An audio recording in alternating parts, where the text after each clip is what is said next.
Bien, una pregunta es que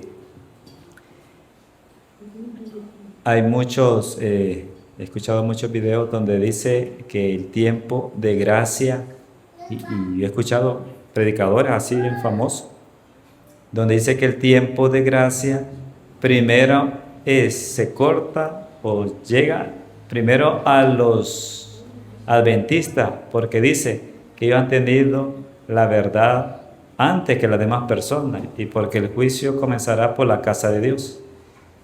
Y he escuchado otros donde dice que el tiempo de gracia se cierra para todos. Pero he escuchado muchos que dicen que el tiempo de gracia primero se le corta a los adventistas por haber tenido el privilegio de haber tenido, antes de haber conocido la verdad. Ahora, hermanos, hay que tener cuidado al tipo de predicadores que escuchamos. Hay hermanos que solamente porque alguien dice que es adventista empiezan a escuchar los canales en YouTube, y hay que tener cuidado. Hay muchos canales que están predicando falsas doctrinas y errores. Esa enseñanza que usted acaba de decir la promueven los grupos disidentes. Exacto. Le voy a explicar por qué. Ha sido creada esa doctrina por una cita que está en el Conflicto de los Siglos, que la cita está sacada de contexto. Cuando analizamos la cita, no está hablando de eso. Y esta cita también está en el libro Eventos de los Últimos Días. Cuando analizamos la tipología del santuario, vamos a notar que no existen dos tiempos de gracia. Exacto. Solamente había uno. Según la Biblia, el Evangelio va a ser predicado en todo el mundo. Esa es la lluvia tardía, el fuerte pregón.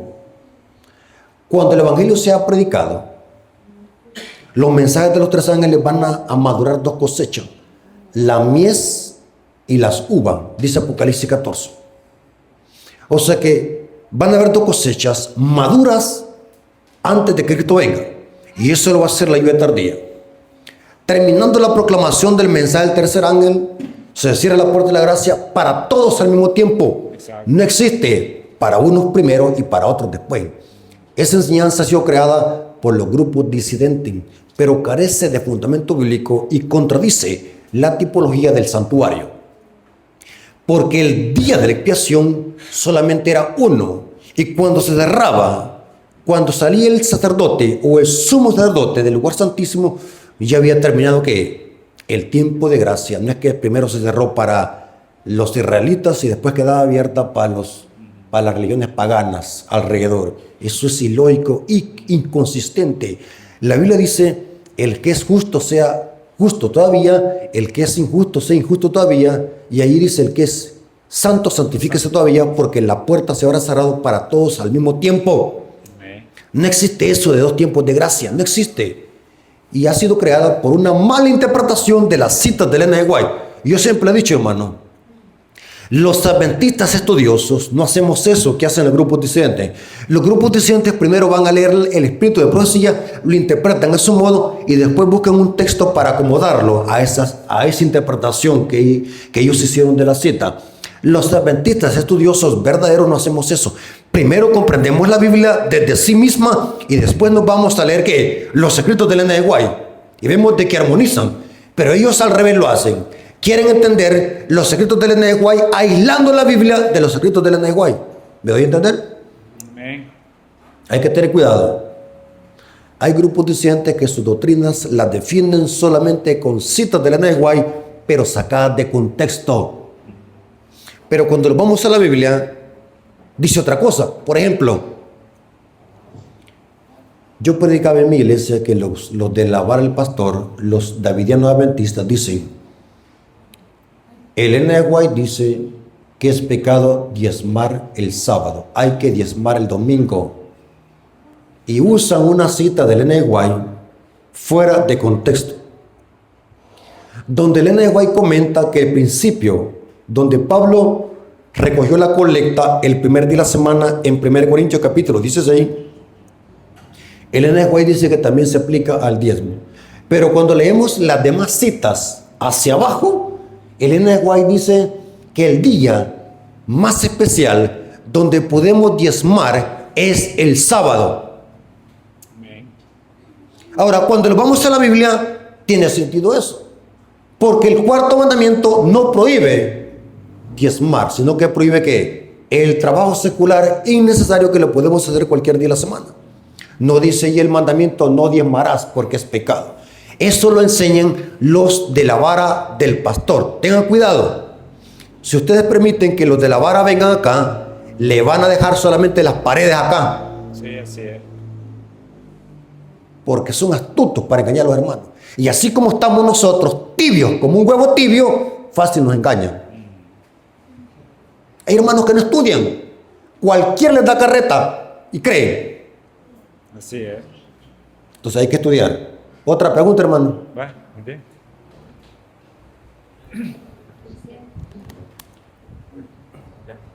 Sí.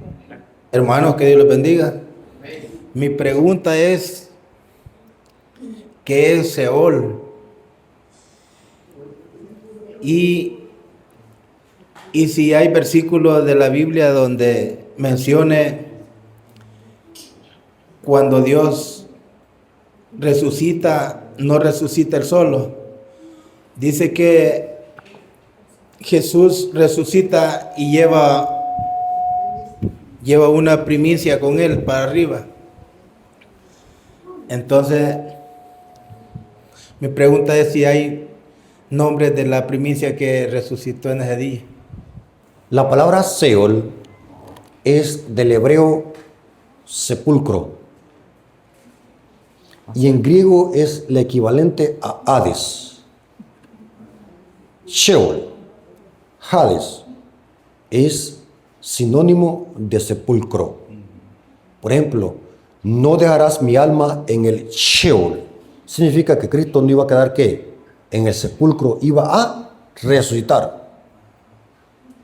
El sepulcro es el Seol en el idioma hebreo. Ahora, de las primicias que menciona Mateo y Pablo en Efesios capítulo 5, Cristo cumplió la fiesta de los panes sin levadura. Cuando Cristo resucitó, dice que con él se abrieron, después de Cristo resucitó, cuando estaba en la cruz se abrieron los sepulcros. Pero esos difuntos salieron, resucitaron después de que Cristo resucitó. ¿Están conmigo? Sí. Dice la Biblia y el Espíritu de Profecía que eran un grupo selecto de justos, no dice los nombres. Grupo selecto de justos.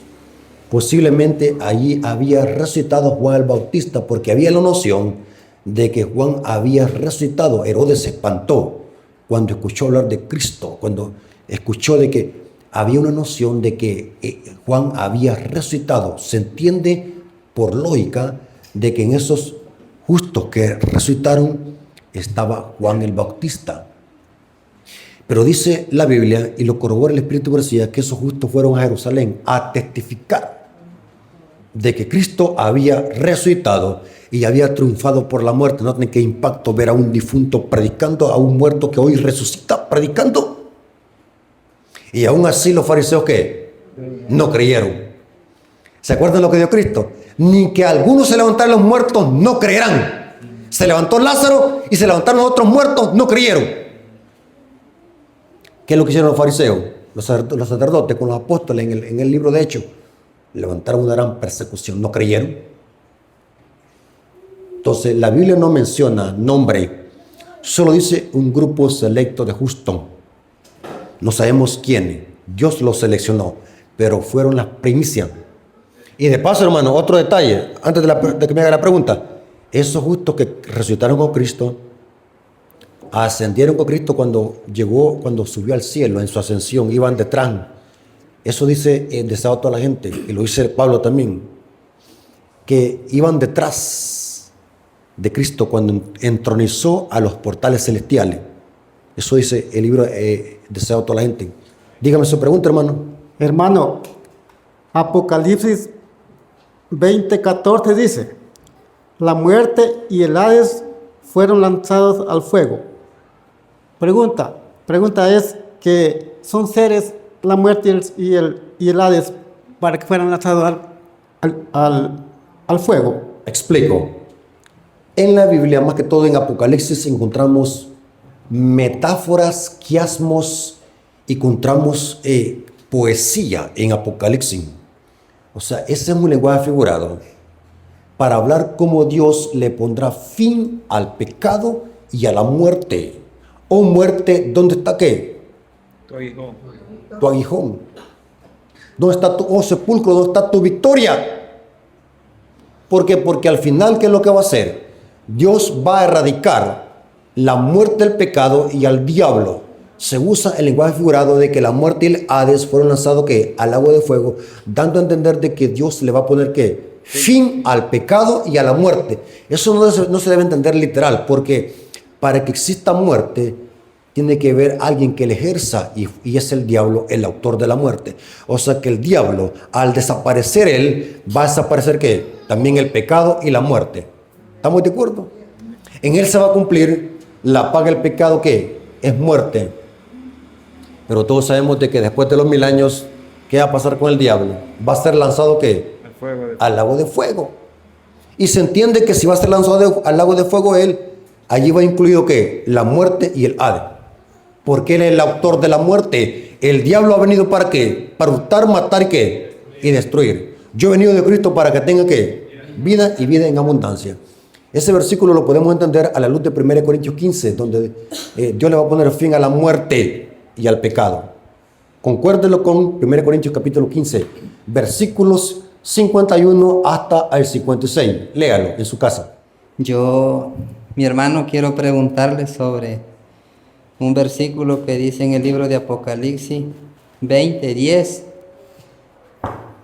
Dice así: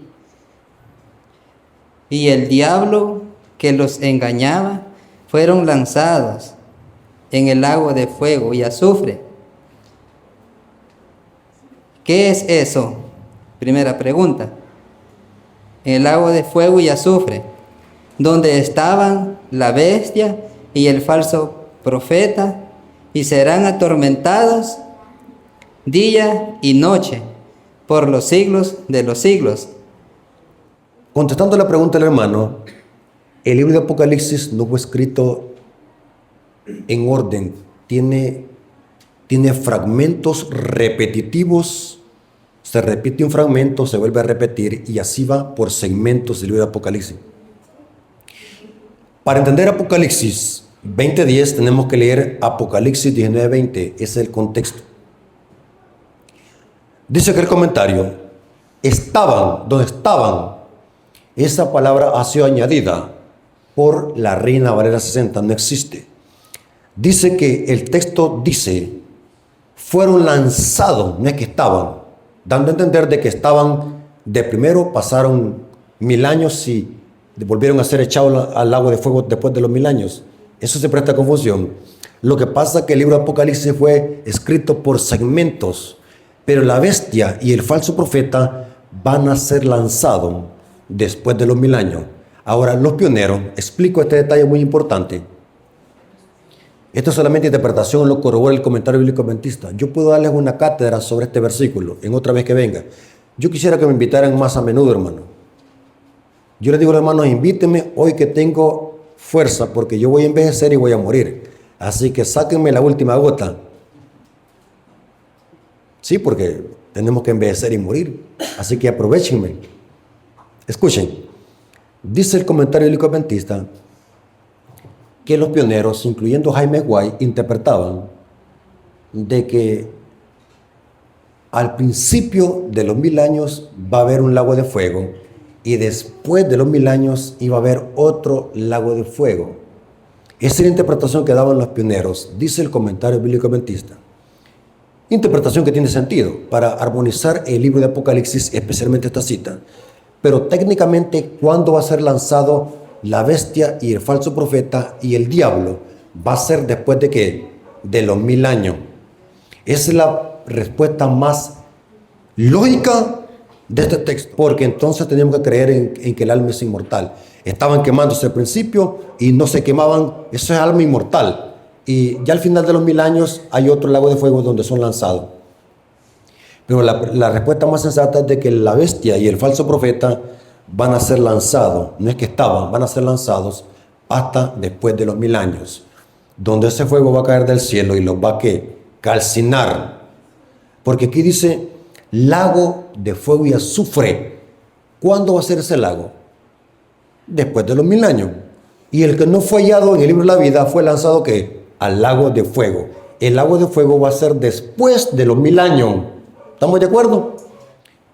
La expresión siglos por los siglos es una expresión idiomática usada por los hebreos. En el griego es aionas aionan, por los siglos de los siglos, en griego. El equivalente a aionas aiona es olán, de donde se traduce para siempre o por los siglos de los siglos. Esa expresión idiomática significa mientras haya algo que quemar. Yo tengo muchos temas en mi canal donde explico el olán por los siglos de los siglos y el aionas aionan. Significa cuando se aplica al ser humano mientras haya algo que quemar. Por ejemplo, ¿dónde se usa el olán y el aionas aionan? Dice la Biblia de que el altar del sacrificio iba a estar encendido para siempre. Pero el contexto dice que el sacerdote le iba a estar echando ¿qué? Leña. O sea que el altar iba a estar encendido, pero mientras había ¿qué? Leña que quemar. Porque la palabra para siempre o por los siglos de los siglos se usa en hasta un lapso definido mientras exista. Por ejemplo, dice que el gusano nunca morirá. Esa palabra nunca fue añadida por los traductores, no existe en el hebreo. Dice, y su gusano no morirá, y su fuego no se apagará. No dice nunca. Porque indica que el gusano va a existir y el fuego va a estar quemando mientras haya algo que quemar. Acabándose el cuerpo, el gusano morirá y el fuego ¿qué? Se apagará. Lo que pasa es que los protestantes cuando dicen, ahí dice nunca se apagará, alma inmortal. Pero los adventistas estudiamos, los adventistas no somos como loros que andamos repitiendo lo que dicen los protestantes. En el texto hebreo y griego no aparece nunca, sino que dice, y su fuego no se apagará, porque mientras hay algo que quemar, va a estar encendido el fuego. Porque dice Apocalipsis, ¿qué va a pasar con el diablo y los impíos? Van a ser que estopa, van a ser ceniza, van a ser consumidos. ¿Sí? No va a caer raíz ni rama, porque lo contrario, tendríamos que creer en gusanos inmortales. ¿Verdad que es absurdo? Gusanos inmortales. Ya parece película de ficción. Gusanos inmortales. Es una expresión idiomática. ¿Cómo interpretaban los hebreos la palabra olán? Mientras que cuando hablamos de olán, Dios es olán, es eterno, no podemos aplicar lo que tiene un final, porque Él es Dios. El olán solamente se aplica a los seres humanos, a la creación, a lo que va a ser destruido, mientras exista algo que quemar. Aunque Dios es olán, pero Él es eterno, nunca tiene fin. Pero cuando el olán se aplica a los seres humanos, por ejemplo, dice que el esclavo iba a estar para siempre con su amo. Eso es lógico, tendríamos que creer en esclavos inmortales y eternos, pero el esclavo iba a estar con su amo para siempre, mientras el esclavo ¿qué? Viviera. Pero los evangélicos no entienden eso. Los evangélicos cuando dicen, por los siglos de los siglos, aquí habla de inmortalidad del alma, del infierno. Eso es lógico, porque noten, la Biblia, si la interpretamos de esa manera, entonces se contradice la Biblia. Porque el agua de fuego va a ser aquí en esta tierra. Y si el agua de fuego va a ser para siempre, ¿dónde Dios va a establecer la tierra nueva? No tiene sentido. Pero dice que después de los 1000 años, la nueva Jerusalén ¿qué? Desciende. Pero los impíos tienen que ser primero ¿qué? Consumidos. En mi canal tengo un seminario sobre eso, que en Guatemala lo di, sobre los términos olán y por los siglos de los siglos. Buenísimo. Me tardé casi 2 horas explicando eso en Guatemala porque son temas profundos. Esos temas no se pueden decir así en 15 minutos. Deben de preguntar, hermanos, porque saben qué es lo que dijo un famoso filósofo. No preguntan nada. Por eso es que yo soy preguntón. Dijo un famoso filósofo. Oiga cómo dijo. El que pregunta es tonto por un momento. Y el que se queda con la duda va a ser tonto para siempre. Vaya, hermano, mi pregunta es Apocalipsis 12, donde dice que vi una señal en el cielo, dice, una mujer parada sobre una luna, parece, con 12 estrellas, dice. Y esa mujer estaba encinta, que iba a dar a luz a un niño, y que había de regir con vara de hierro, dice. Pues hermano, yo cuando he platicado con los católicos y estuve una plática con un señor que va al Calvario, fue lo primero que me sacó, Apocalipsis 12. Porque él ve la mujer parada en el cielo, dice que esa es la Virgen. Y entonces, ese niño que ha de nacer de esa mujer que está en el cielo, dice, es Jesús. Esa es mi pregunta. Hermanos, recordemos de que en el catolicismo romano no estudian la Biblia a profundidad, ellos son lectores. Amén. Una cosa es ser lector y otra cosa es ser estudioso de la Biblia. En Apocalipsis 12 lo que estamos divisando es el símbolo de una mujer para aplicarlo a la iglesia verdadera desde Génesis hasta Apocalipsis. En los primeros versículos la mujer representa a Israel porque el niño no ha nacido. Es Israel porque Cristo nació de Israel. Alguien puede decir, la mujer estaba encinta, esta es María. Todo eso es lenguaje figurado. La Biblia nunca presenta una mujer literal para hablar de otra mujer literal. En Apocalipsis estamos hablando de símbolos. La preñez, lo de encinta, es un lenguaje figurado que usaban los hebreos para hablar como Israel esperaba con ansias al Mesías prometido. Así como una mujer espera con ansias que nazca ¿qué? Su hijo. El dolor, esa preñez la conectamos con Éxodo. Como los hebreos esperaron al Mesías y clamaban por un redentor, por un libertador. Ese deseo, esas ansias, ¿saben qué es ansias? Cuando usted quiere ver a alguien y que venga y que lo espera con ansia. Israel por largos siglos esperaba con ansias al Mesías. Esos dolores de parto representan la angustia de Israel, de esperar a un libertador que lo redimiese del pecado. Lastimosamente, en los tiempos de Jesús, los judíos habían perdido de vista qué significa redentor. Esperaban un Mesías político que lo redimiera del yugo romano. Lastimosamente se confundieron. Inclusive, el mismo Apocalipsis 12 nos explica que es imposible aplicar eso a María porque hay tremendas contradicciones. Si aplicamos eso a María, dice que la mujer huyó al desierto. María nunca huyó al desierto. Es inconsistente, eso es lenguaje simbólico. Representa cómo la iglesia fue perseguida por el papado durante la Edad Media y huyeron a los montes, la iglesia, los valdenses y los albienses, como huyeron a las montañas en busca de asilo en las cuevas. Dice que la mujer fue sustentada por 1260 días. ¿Cuándo fue María sustentada por 1260 días? Es lógico. Dice que la tierra tragó el río que quería devorar a la mujer y que el dragón lanzó un río de su boca. Representa la Inquisición romana, cómo la iglesia fue perseguida por los emperadores y cómo la tierra es la misma tierra donde se levantó la segunda bestia de Apocalipsis 13:11, América, tierra y libertad, que ayudó a los peregrinos que venían huyendo de las persecuciones papales en el famoso barco Mayflower. ¿Note qué interesante? Es inconsistente que podamos aplicar todos los símbolos a María. Dicen los católicos, María es virgen antes y después del parto. Pero tuercen Apocalipsis 12 para decirte que es María. Pero dice que la mujer estaba con dolores de parto. Significa que entonces, si aplicamos eso a María, María entonces dejó de ser virgen. Pero el católico siempre la defiende. María es virgen antes y después del parto. Porque la mujer está con dolores. Y ese catolicismo, María no tuvo dolores de parto. Mire hasta dónde está el engaño. Entonces, Cristo nació por la mollera, por el codo, o por cualquier otro lugar. No nació por donde nacemos nosotros. ¿Verdad que es absurdo y lógico? Por eso es que es Babilonia.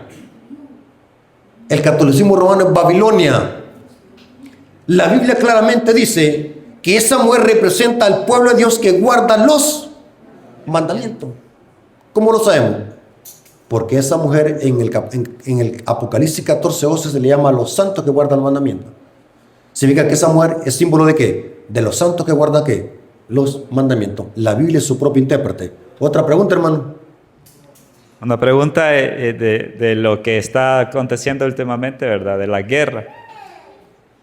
Se dice que, ¿verdad? Una vez que íbamos a la Casa de Cristal, estaba viendo con mi sobrino y decía que el Israel que está ahora, ¿verdad? No es el Israel, o sea, no mantiene las promesas, ¿verdad? Porque el Israel ahora es un Estado. Ahí ya no es israelita, sino que ya es un Estado, que lo compró los Rockefeller, bueno, y tantos detalles.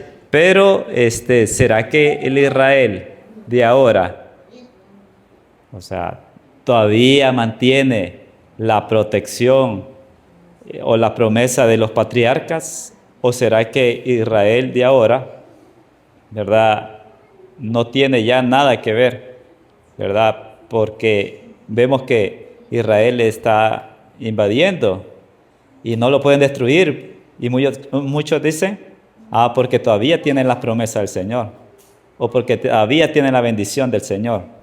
Entonces, ¿será que Israel, la pregunta es, ¿será que Israel todavía, ¿verdad?, aún como Estado, mantiene las promesas que dio a los patriarcas? ¿O será que Israel ya no, ¿verdad?, ya está fuera? Cuando Jesús dijo, esta casa quedará desierta. Según la Biblia, Israel ya no es pueblo de Dios. ¿Cuándo dejó ser pueblo de Dios como nación? ¿En el año qué? 34. Porque 70 semanas están destinadas para tu pueblo, cortadas. En el año 34, Israel fue rechazado como nación. Y el evangelio pasó que a los gentiles, como nación. Pero dice Pablo en Romanos 11 que en Israel hay un remanente por gracia. ¿Qué significa por gracia? Que si un judío cree en el Mesías y se convierte, ahora sí es verdadero israelita. Dice la hermana Elena de Guay en el libro primero escrito de que Israel es una nación impía. Porque muchos en los tiempos de Elena de Guay estaban diciendo que iban a ir a evangelizar a Israel porque era el pueblo de Dios. Y Elena de Guay les dijo, Israel nunca será reedificada. Hablando de que ya nunca se va a volver a levantar un tercer templo o la economía de Israel junto con los sacrificios. Tienen unas buenas mezquitas y unas buenas ciudades, pero aún sigue, ¿qué? Destruida la economía de Israel. No hay sacrificio, no hay tercer templo. Y la profecía dice que esa nación es una nación maldecida por Dios porque rechazó al Mesías. Hay adventistas que son doctos de la Biblia, y lo digo con respeto, que siempre dicen, y lo publican en las redes sociales, oremos por el pueblo de Dios Israel. Israel ya no es el pueblo de Dios, es una nación impía. ¿Quién es el pueblo de Dios hoy? Nosotros, aquellos que creen en el Mesías, somos Israel espiritual. Nosotros somos hijos por la fe, hijos de Abraham. Y si ciertamente sois de Cristo, linaje de Abraham sois y herederos de la promesa. Gálatas capítulo 3, versículos 28 al 29. ¿Quién es un judío hoy? El que se circuncida en el corazón. Israel que está allá no tiene nada que ver con la Biblia, es una nación impía. Así que si usted anda diciendo, oremos por Israel, está cometiendo pecado. Porque Israel ya no es aquel, Israel somos nosotros. ¿Dónde es la circuncisión hoy? Claro que si un judío se convierte a Cristo, es un verdadero israelita. La iglesia de Dios, ¿de quién está formado? Efesios capítulo 2, versículo 11 al 15 dice, de ambos pueblos hizo ¿qué? Uno. La iglesia remanente está formada de ¿qué? Judíos convertidos y gentiles convertidos. Pero dice el Espíritu de Profecía que cuando se derrame la lluvia tardía sobre el remanente, dice que la evangelización, el fuerte pregón, impulsado por la lluvia tardía, va a alcanzar a muchos judíos que se van a convertir y van a aceptar el mensaje de los 3 ángeles y van a formar parte de los obreros de la hora undécima. La proclamación de los mensajes de los 3 ángeles va a alcanzar a los judíos. Dice el libro primero escrito. Mire qué interesante. Pero como nación ya no es una nación impía, porque rechazaron ¿qué? Al Mesías.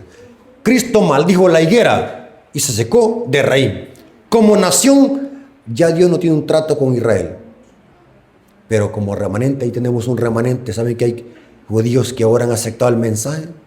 Hay judíos adventistas allá en Israel. Y en todas partes del mundo.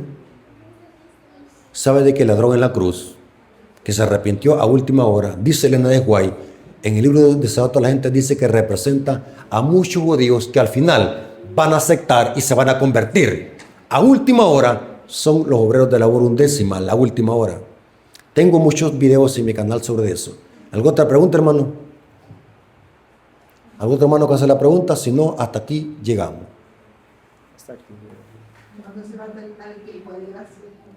¿Cuándo se va a terminar el tiempo de gracia? La Biblia no dice cuándo, solamente da un evento que anuncia que ya la gracia se cerró. Y es cuando empieza a caer la primera plaga. Ahí va a ser un anuncio que la puerta de la gracia se cerró. Pero no sabemos cuándo va a ser eso. Porque la Biblia dice que vendrá como ladrón en la noche. Esa expresión, vengo como ladrón en la noche, dice que representa el tiempo de gracia que va a llegar sorpresivo como ladrón. Esa expresión, vengo como ladrón, no representa la segunda venida de Cristo. Representa la forma sorpresiva en que la puerta de la gracia se va a cerrar. Va a ser como en los días de Noé, que se cerró la puerta y no entendieron hasta que vino ¿qué? El diluvio.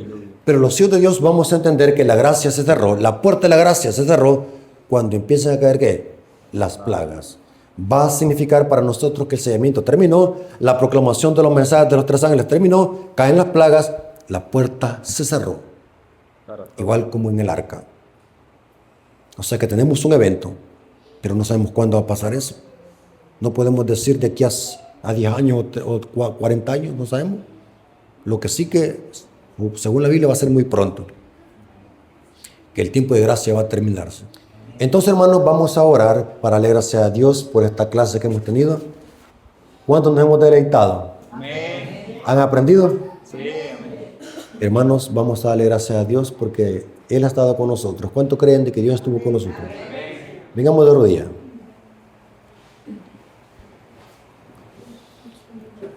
Bendito Señor que estás en el cielo, santificado sea tu nombre. Te agradecemos por tu hermosa palabra, tus enseñanzas. Gracias porque hemos crecido en conocimiento de tu palabra. Bendice la iglesia de Cojutepeque número 6. Bendice a sus líderes y a sus miembros. Gracias, Señor, por este día santo que nos diste. Si en algo te ofendimos, perdónalo, Señor. Gracias porque proveíste los alimentos. Gracias porque nos cuidaste. Bendice esta semana que podamos permanecer en tu gracia, que podamos perseverar y que si es tu voluntad podamos estar el próximo sábado en tu santo templo. Provee lo que necesitamos, alimento, salud y lo más importante, que nunca te apartes de nosotros. Te lo suplicamos en el nombre de Jesús. Amén. Dios me los bendiga, hermanos, y feliz semana. Amén.